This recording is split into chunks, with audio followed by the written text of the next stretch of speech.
ரஷ்யாவில் மருத்துவம் பயில சிறந்த ஒரு அரிய வாய்ப்பு. வெளிநாடுகளில் மருத்துவம் பயில சிறந்த முறையில் உதவுகிறது ஏஜே ட்ரஸ்ட் கல்வி குழுமம். மாநில கட்சிகளின் கரங்களை வலுவிழக்க செய்யும் வேலைகளை காங்கிரஸ் கட்சி செய்திருக்கிறது என விசிக தலைவர் திருமாவளவன் குற்றம் சாட்டியுள்ளார்.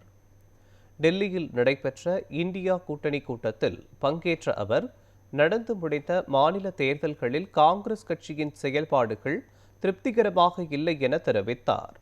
மாநில கட்சிகளின் கரங்களை வலுவிழக்கச் செய்யும் வேலைகளை காங்கிரஸ் கட்சி செய்திருக்கிறது என குற்றம் சாட்டிய திருமாவளவன், காங்கிரஸ் கட்சியின் இத்தகைய அணுகுமுறைகளால் கூட்டணியில் வலுவுடன் இருக்கும் திரிணாமுல், கம்யூனிஸ்டுகள் மற்றும் திமுகவின் வெற்றி பாதிக்கப்பட்டுள்ளது என கூறினார்.